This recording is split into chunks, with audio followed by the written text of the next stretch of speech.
Hi everyone, Jonas Stenström from Science Filmmaking Tips here. Today I want to talk about sliders, one of the easiest ways I think to add a cinematic look to your video clips. Adding a little bit of motion gives that really kind of nice cinematic feel. But bringing a slider to the field can also be a big pain in the butt. But today I'm hoping that I found a solution to at least some of that rear end issue. And here it is. This is the Micro 2 slider.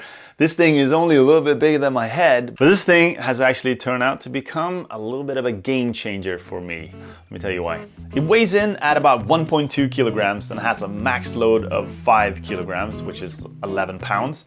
It is only 33 centimeters or 13 inches long, but allows us to do a 54 centimeters or 25-inch slide.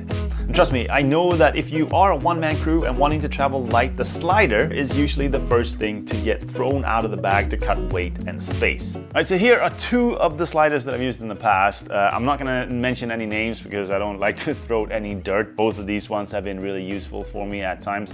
This one is just super heavy. It weighs in at close to 2.5 kilograms. And the other issue is that the way that this is constructed is that this kind of collects a lot of dust, and after a while the wheels were not turning very well. This one I've probably used more. It's super lightweight, carbon fiber. I really like this a lot. But again, the length of it also made it really difficult to travel with, and this was always my big dilemma. So many times have I brought a slider on a trip and not used it, or at least struggled to use it because it was too difficult to carry and then move between locations once I had it set up. If you're shooting in locations with limited space around you, it tends to get difficult to move around and position the slider. This here is from a shoot Rob and I did just recently where we tried to set up our slider in a research facility, and it was a bit hard to move around and try to prevent it getting knocked over. With the Micro 2 slider, I can actually fit the slider in my normal camera bag that I bring on the flight.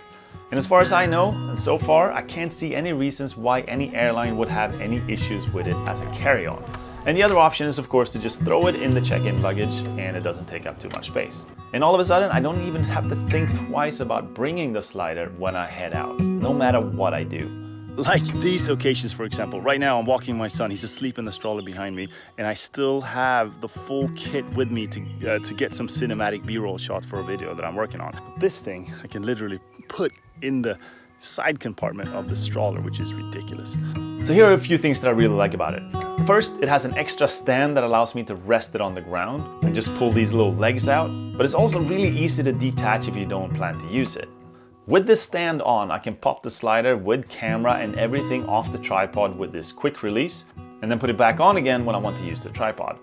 These two buttons on the side here lock the slider in place when you don't want to use it, so you don't have to screw anything, which I had to do with my old sliders. The setup I have right now is not my ideal setup. The lens that I actually want to have on the camera is the lens that we're shooting with right now. It's a wide-angle lens. For this, it would actually make a lot more sense, but I just wanted to show you what it looks like. And this tripod head is the only one I have at the moment. I think ideally you would want to have a slightly smaller tripod head on the slider, but it works, but it was the only one I had right now, so I had to use it. This is what I think is one of the coolest things. It's super quiet, and it's so smooth. Look at this, like it doesn't make any sound at all, and it just moves really slowly.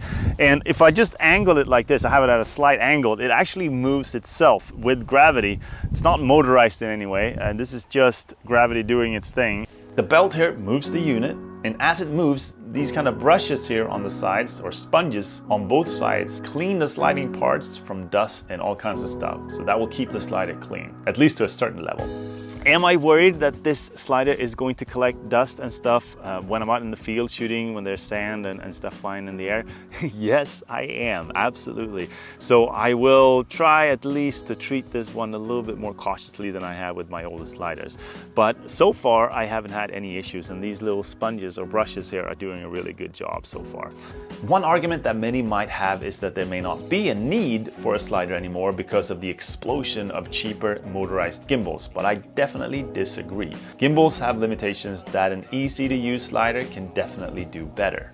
And for short control distances, sliders are more reliable and sturdy, fast to set up, and don't rely on batteries. So I know small sliders like this are not new. There are other models as well, but I am really impressed by this unit. And the price, 200 bucks just about on Amazon, I think is really good for what you get here. Also, if you are a small film crew or a travel filmmaker, which I know a lot of people in this community are, then I think this is a really sweet option for you. If you like tips and tricks on photography and filmmaking like this, or gear reviews like this one, then go ahead and hit the subscribe button and the little bell here to get a notification when the next video comes out. Thanks everyone for watching, and see you in the next video.